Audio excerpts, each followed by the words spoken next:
today at this large tract of land. So what we're gonna do is we're gonna paint a picture of what this property looked like before and what the vision is for the future. Today I have Caiden Sinclair with Sinclair Construction with me today, who is the developer on this piece of property. Oh yeah, this place was little to no work done, little trails, grown over. Lindsey and I walked this property, looked through it, placed a house here, did this here, road there, cut these trees down, and it's slowly coming together, but man, it's awesome. It's really gonna make a great place. So in the beginning, there was no gravel on this road. It was all grown up. Actually, it was like a little bitty pig trail that you had to work your way through here to get through. Now, Caiden has come in here, laid down some gravel, opened it up, and you feel like you're about to just go into something grand. This isn't a finished product, but it gets us into the job site so that we can keep going. I get questions from buyers. We pull up to a piece of property, there's no road that's put in here, but it looks like you could get through to access something. So let's just get an idea if we brought in a skid steer to open it up so we could drive a vehicle down it. If we're going 50 foot, putting down some gravel, is that something that is very expensive, or is something that I need to allot a lot of money to be able to do that? Yeah, a lot of things is based off of the hour counts. How many hours with the machine is it going to take to do this? And when I look at this, so from where we started to here, we're probably about 800 feet into the property.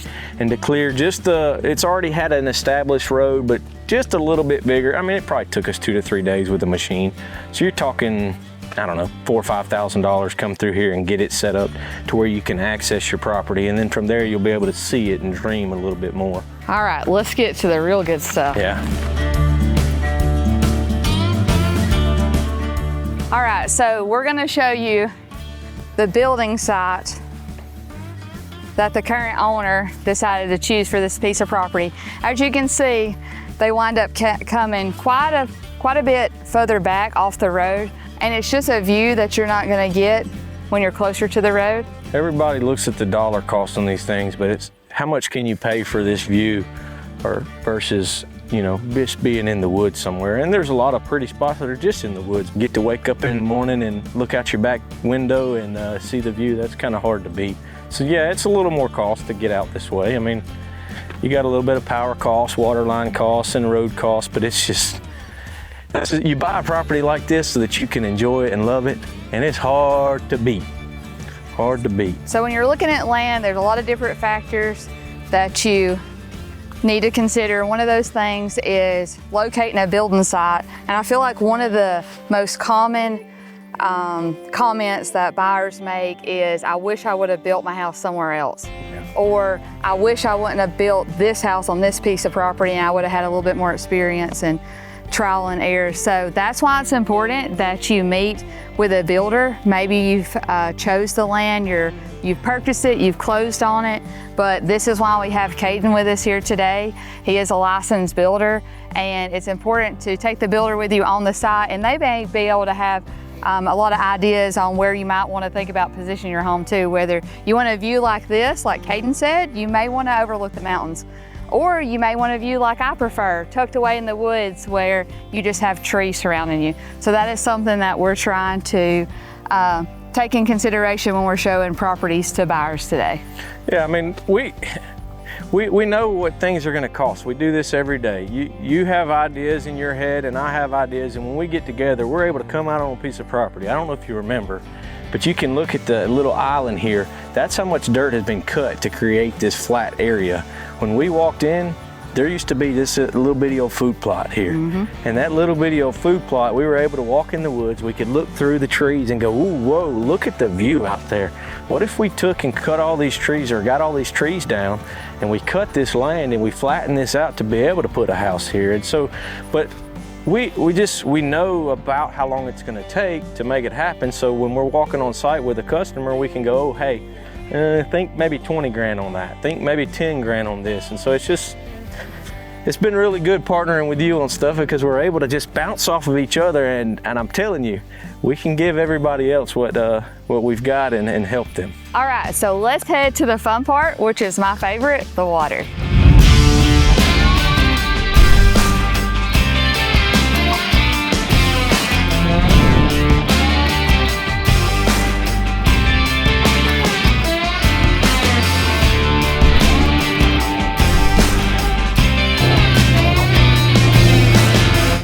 So this is a pine tree.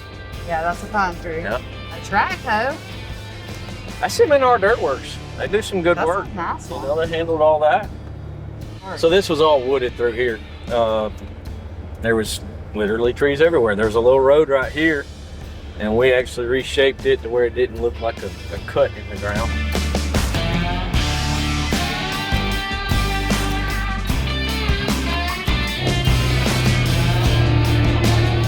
You know what this would be fun to do? What? Dirt bike. You could have your own little homestead with your whole family, if you like your family that much. Yeah, some people don't like their family, but if you do like your family, this is the place to be. I'm just saying, Alabama. If you want to be walking distance of your family, you could have a homestead. Oh yeah, there's a bunch of places out here that you could build a house.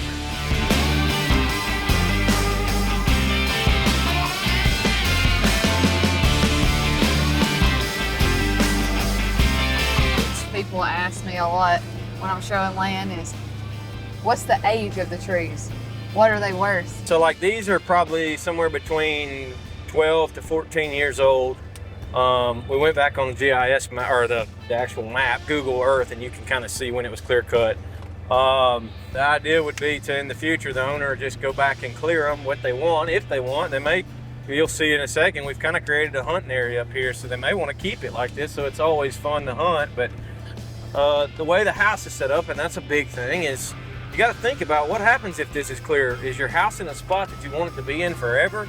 And so where it's at, it will overlook this area. So if you did make this a pasture one day, if they changed their idea of what they wanted this place to be and they cut all the timber, the house is set up to where you can see still. So here comes a big old mud hole. You won't run through it. Yes, Send it. Oh yeah. What are we looking at? You got to look at this. You don't remember where we're at. So Yeah, I do remember. All right. Slow Back it up. Back her up. Hit the gas. Gas on the right. Brake on the left. Okay. So this right here. I knew that a long time ago, you know. Okay, good. I've been driving a minute. This little zone right here, maybe a quarter of an acre, was a little food plot. Everything else has been cleared. It's in growth for about a year now, so it's there's still weeds. Right now it's planted for a dove field. It's planted for a dove field, but Look at all them weeds. It was all trees, and we just came through, and you could kind of visualize. So down here in the future, this will actually be a pond. That's a good thing about buying property. You always have something to do. You're not going to get bored. Oh yeah. And the value of property, we all know they're not making any more of it. Go that way. There. So it just keeps going up. The more you improve it, the more it's worth. Even if you don't improve it, the value just keeps going up. I mean, in today's time, a lot of people are headed towards trying to get their kids in the outdoors. And this place here, you've got the overview to be able to sit on the back porch and watch kids ride four-wheelers, play ball in the yard, come down here and they can hunt. They can dove hunt. They can shoot guns. They can, here in a little while, you get to see the creek and go down here and play in the creek, or you can sit in a hammock by the creek. It's just so many things to do out here on this piece of property, and there's so many like it in the area that it's peaceful. It's what life is about, and what my life and what I like to do is about. And I know there's a lot of people coming to Alabama from out of state that kind of wanting that same life. And it's your little piece of paradise, your getaway from all the hustle and the bustle of the world today.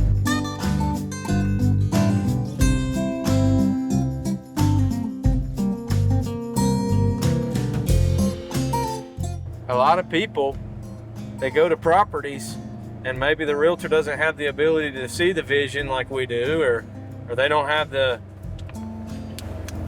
vision to know what's potentially down there, or the strive to want to go down there. So you just kind of walk this upper edge and you see what you see, and it's like, this property is not as desirable.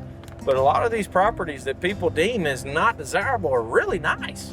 Yeah. It just takes the right work to get down to it. So that being said, there was no path to get down to this creek. We were able to create just a simple path for now for a side-by-side four-wheeler to get down to the creek and make it a whole lot better. Oh my goodness.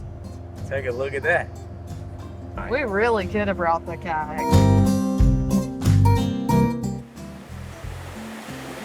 Oh! Now. Oh, gosh. Almost got you. Watch out. There's a hole. Karma. This is one of the things that buyers ask me. How are we going to cross the creek? Yeah, right here. It's common sense. You're going to walk across it because you obviously can't drive. Yeah, right here. I mean, like I said, the water's just high because it's raining, but especially in September, oh, you can go all out in the creek. It's like Tennessee right here in Alabama, and I don't know that people realize what we have here in Alabama in the northern portion up here. I mean, we've got some cool places that you can dream stuff just like Tennessee and put it right here in Cullman, Alabama. You can go crawfishing in your own backyard. So we made it down to the water, and to the left of me, basically this is Crooked Creek, and it makes like a horseshoe, but the property goes all the way on the other side of these rocks. And when you look this way, you're gonna see this beautiful just stack of rocks that is on the side of a mountain. Yeah, it's cool. This creek just wraps around it, so it's your own little private oasis. Hey, you know, they say the Indians back in the day used to live around the creeks for water and whatnot. Yeah. I guarantee you there's arrowheads over there. I guarantee you, under some of those caves there's and an stuff. Indian up there in that mountain, just living his best life. Probably about to get shot with the arrow. Never know. If I'm just trying to call up a builder that I don't have a personal relationship with, how likely are they just gonna meet me at a property with a buyer that hasn't 100% committed to building? The likelihood is very slim. So you gotta have relationships to be able to get the connections that you need for your clients so they can actually see the vision. Yeah, I think it's important to just be real. That's what I like, and that's what she is, and that's why we've connected. I called her on a piece of property that she had listed, and I wanted to just know about the property, and I was gonna look at buying it. And so Lindsey, when I called her, I asked her the hard questions, like, what's going on with the property? Is there anything I need to know about it? And she didn't shy away. She said the truth. And so she became my realtor because of that. And so we work together on all kinds of stuff. We do this kind of work. We do flipping houses and just anything. And that's truly how we met. I didn't know her. I wasn't from Cullman. I met her by calling a sign, and she showed me she was real from the start. And so since that happened, it's just get real. 70 properties a year speaks for itself, doesn't it? You have to be good at your job too. If I didn't know the answers, I wasn't good at my job, Caiden would not have trusted me to continue to help him with his real estate needs. So same thing with choosing a builder. You have to find someone that you like and trust. You're trusting them to really with the biggest asset of your life, and that is to build your house. And so there is many times I meet clients that they have went through the whole process of purchasing land, getting a construction loan, and then the builder has took money and not pay the contractors, and they're out that money. And so you really have to have a connection and trust the people that you're working with. And you've got to do your homework to be able to do that. Yeah, it's something like this. I mean, developing a piece of property, purchasing a property, building it out. I mean, there's a lot of steps that goes on. And so between Lindsey and I, and we have other people that we work with in dirt work and all kinds of different closing attorneys and stuff. And it's just like, she's in an attorney's office all the time closing properties. So things on the properties like, easements and any other surveying and stuff. She's doing it all the time, that she's able to help find that stuff before you purchase the property. This is a big investment. Yeah, it's a big investment. The worst thing is purchasing a piece of property later on, figuring out that you can't build on it because it won't perk. So there's a lot of things that you need to take in consideration, and you need to make sure the people that you're working with, they know those things to advise you. Yeah. Make everything a smooth process. Yeah.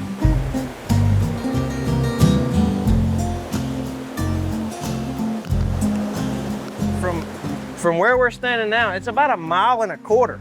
Yeah. You can go on the creek, go all the way around, all the way here, and come all the way and still be on your property and get off on this property. We need to do that. 1.5 miles. Bring my kayak over here. We're trying to make these places like dream properties, right? When you're buying a property like this is a lot of people's forever. This is, so there's very few properties that you just can't build on. I mean, they're flood zone galore, and even then you can stilt your house. It's not ideal, but most places can be built on. It's just a matter of the cost. And so we're able to walk through the site with the clients and go, hey, look, this isn't ideal. If you don't really just love this property, maybe look at another one. But if you're just fell in love with the property, now let's look at, okay, well, what's the cost to build a house here? This is an option, that's an option, that's an option. So there's a lot of buildable land on these bigger parcels of land. I mean, you'll find a place typically, right? Yeah, so we can talk about how comparing the original build site where the land was prepared, it was more flat, overlooking the mountains, versus we're on a hillside here. Maybe I want to put my house here, overlooking the creek. Well, obviously, most clients are not going to know this, that it's going to cost a lot more to tuck your house away on this mountain than it is on the top of a mountain where you actually can have a flat place to work with. Yeah. So it can be built on if that's what you want, but like Caiden said, you got to take in consideration of the cost. Yeah, but you take this place. What do you go to Tennessee for? You go to Tennessee because it's mountain homes on the side of a hill overlooking a river. It's like you can't beat it sometimes, and so sometimes that's just what. But it's all about the idea that we can help show a client, hey, what do you want? What are you looking for? You wanting a farmhouse, or you wanting a creek house, or you wanting in the woods? And there's just so many options that we can go through, and we're able to just, help. Right you want a house on Smith Lake, or do you want a house in the middle of the woods where you're not going to have any neighbors? Yeah. There's lots of options out there. You just have to meet the right people and have the right visions to figure out what you want.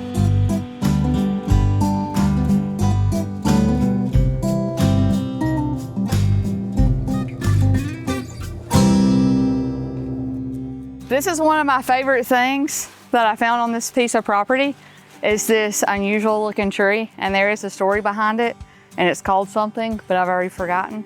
But you never know what you're gonna find when you're out showing property, but this property we actually use as a landmark when I was showing it. So when I seen this tree, we would turn this way and go to the creek. So you never know what you're gonna find, but you find all kinds of cool stuff when you're out showing property. So these people, they don't realize, because you don't say it, what exactly you do.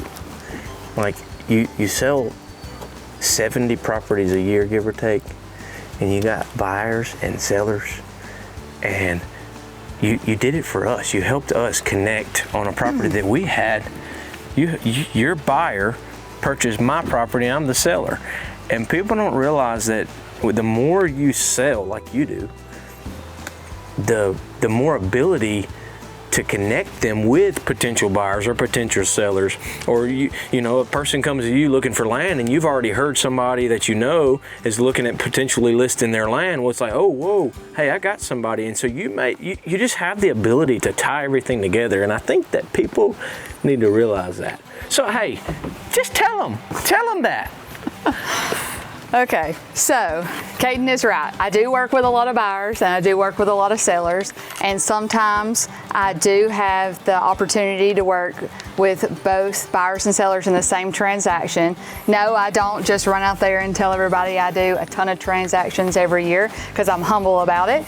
That's just me, but I am able to keep up with more upcoming listings and connections with more realtors, where I may get a phone call, hey Lindsey, I'm about to list 100 acres. Do you have a buyer that you've been showing properties to? Yes, actually I do. So being an agent that is busy, not just doing busy work, but actually putting in the work, selling the properties, closing on them, making connections with buyers and sellers, that's something I really enjoy. It's not really a job for me. So I love being able to help buyers and sellers. So one of my main goals, though, is to move more towards selling larger tracts of land. I'm actually born and raised in Cullman County. I've lived on a cattle farm my whole life. I've always been surrounded by lots of land, been blessed with my family to be able to do that and experience that. I'm actually a proud owner of some property in Cullman County that we're developing right now too. So I do have the knowledge of helping clients that are looking to buy and sell larger tracts of land, so that's what I'm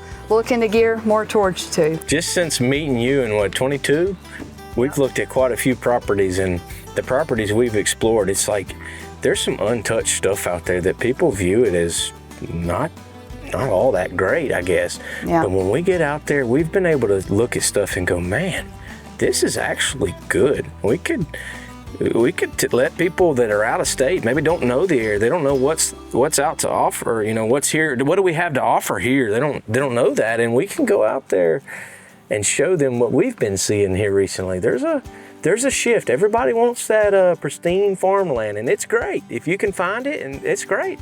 But there's some good properties out here that you develop it correctly, and it becomes a dream place. It really does. The good thing about larger tracts of land too is you usually get, as I say, more bang for the buck.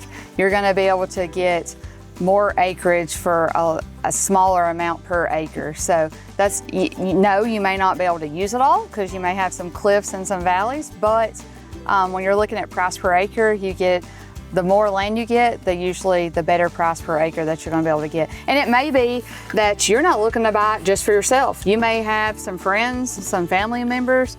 Yes, the seller may not want to divide it up, but I've actually done several transactions where a seller wanted to sell the whole tract, but I took two buyers. We closed on the same day, and we actually, one buyer got so many acres, another one got another one. So the seller still got what they wanted, and both buyers still got what they wanted. There, you done taught me something in the middle of a video. Look at there. Yeah, thinking outside the box. Man, just walk out on the property, give Lindsey a call.